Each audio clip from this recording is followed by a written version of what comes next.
Hey guys, what is up? Parasite here, and today I'm going to be bringing you another episode of Breaking It Down. I'm going to go ahead and apologize in advance because this gameplay is actually not that long, and on top of that it is in third person because I'm an idiot and I couldn't record in first person through theater because I didn't have memory, so the game did not get saved to my Xbox. If you're asking why I didn't have memory, it's because I have one of those 4 GB Xbox hard drives because I'm broke and I downloaded that Grawl beta, so I had no memory. Or not Grawl, but Ghost Recon. So anyways, I apologize, but this gameplay is worth it. It's actually an ace versus ApeX, and I had some really good kills and some nice plays on this map, so I decided I was going to upload it. So let's go ahead and get this started. We're playing on the offensive side of Arkaden Search and Destroy, and as you guys know, it's breaking it down, so I'm going to be analyzing every single move I make basically throughout this map, or round, excuse me. So let's go ahead and start this up. Okay, so I'm going to be using an MP7, which usually when I use an MP7 or any submachine gun like this, I'm usually rushing, so you're going to be seeing me rushing with the bomb straight up off the start.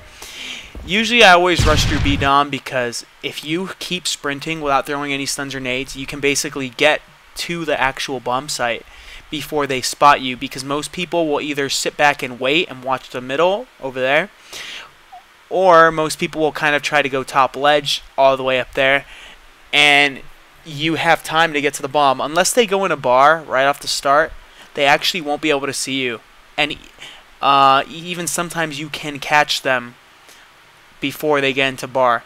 So as you can kind of see, you see me spotting, I think it was Big Timer or Scumpy, I'm not too sure, we'll see right now when I kill him. I just stun nade him. I know I'm gonna get the kill. It was actually Scump. I don't know why that game did that. If you saw that little piece of kill cam, it's probably because this is from Aaron's perspective and that's why I couldn't record him first.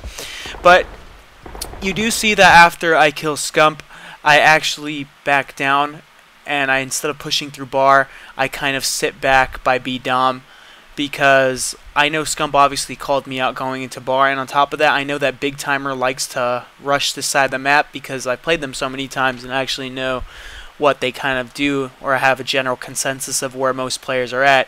So I actually back down to try and see if Big Timer does actually pop out for me. I do start just laying down and basically trying to bait him. I might even think about dropping up top after Merc gets killed by Apathy.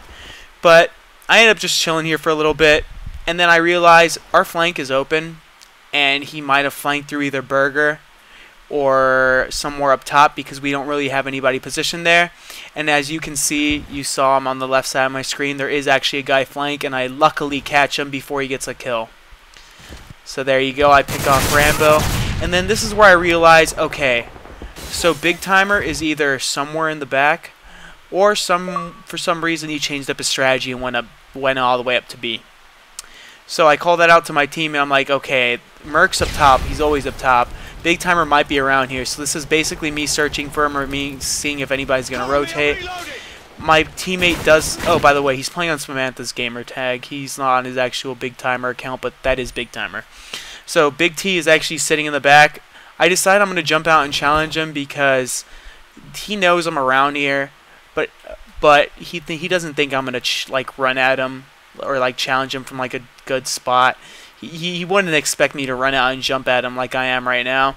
So I do manage to catch him off guard like I am right now. He's pre-aiming the other bar door, but I decide to jump at him like a maniac because not many people would expect that. And hey, it's a 1v2. And they know where I'm at. I have nothing to lose. So let's see how this turns out. So I got a nice gunfight with them. I just basically slide glitched him, and I got the MP7. So I do have a nice jump on him. And at this point, as soon as I get that kill, I realize, okay, what happened? So I killed Scump. Scump was on A bomb. Big Timer was the guy at A, which he usually does, and Rambo was the guy flanking. So the only person obviously left is Merc. Where has Merc been most of these rounds? I realized throughout this map that he likes to sit by the health desk all the way up top inside the mall. So I kind of think he's got to either be up top on the stairs or flanking. So let's see where he does kill me from, or tries to. So he hits me with a few shots. Luckily that foliage is in the way, so he can't really hit me. And I pick up this ACR from Big T because I know I'm going to get into a long-range gunfight with this guy because Merc uses an ACR most of the time in Search and Destroy. And he did pick off my teammate with an ACR.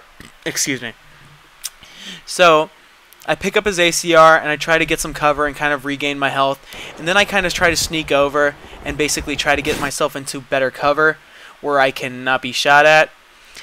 And I do manage to get behind this bush in which I'm laying down. And I have a like, he's basically isolated me. And I know I'm in a really sticky situation here. And I know I probably could have done something better. But at this point, I'm basically stuck. And I know the only way I'm going to get out of this is if I can bait him long enough to waste some of his ammo. Or basically make him throw a nade at me, which would give me time to pop out and either run or shoot at him. So my teammates are obviously thirding a little bit, so they do kind of see him. And I realize, okay, he's shooting at me. And he's emptied quite a lot of bullets into me. This guy's going to have to either reload or throw something at me. So I reload my gun and I get ready to kind of bait him out and try to get some eyes on him before I actually take my shot. So as you'll see, I'll pop up glitch to my left. Okay, so he is up on the railing. I'm going to go ahead and take some more cover. And this is the point where it's either I hit the shot or I'm dead. So I'm going to have to risk everything and basically pop out for the kill. So here it is. He's looking at me. I'm looking at him. From the looks of it, he has a nade in his hand. He let the nade out quite a bit ago, actually. My bad. And this is ride or die for me. I either hit this shot and take him out before the round ends, before this nade hits me, or I die by the nade. And I do manage to take him out as soon as that nade is basically going off. So my timing could not have been any more perfect in that situation. So again, let me just review what happened. I decided we were basically gonna rush A because A was their weaker spot, and honestly, it was extremely risky. And the fact that they had two people there was mind-boggling. Like they expected it, because usually they only have one person there, which was Big T. But this time around, they had Scump and Big T there. But luckily, I did manage to pick off Scump right off the beginning of the round to kind of even this out a little bit and get ourselves a better advantage on these guys at A. So after I killed Scump, obviously you just want to pay attention to where players like to sit, especially if you play them quite a bit. Like I play Big Timer and them quite a lot with my team, so I expected him to be somewhere back here, and my anticipation was actually correct. And then I expected Merc to be up top, and Rambo kind of free roams sometimes. So my expectations were pretty spot on, to be honest. So use that to your advantage. Learn how the enemy plays, basically. And even if it comes down to the last round, after 3 or 4 rounds, if you survive that, you should have a basic idea of what players like to do, what guns they like to use, where they like to sit, and how they play. So always be thinking about that. Always remember how somebody kills you. Remember where they kill you from, because they will use that again. Okay, so after I picked off Big T, always pick up ACRs. I said that, I think, in my last video. You always want to have one of these. If you rush and get an ACR, a player with an ACR, always pick up his gun. Because most people don't realize this, but when you get a kill with an SMG, enemy players realize, okay, he's got a sub. Let's just if I keep my range, he won't kill me. But then that's where you picking up that gun puts you in an advantage.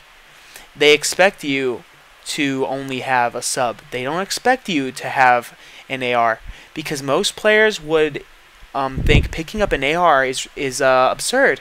You make noise. You don't want to make noise in Search and Destroy.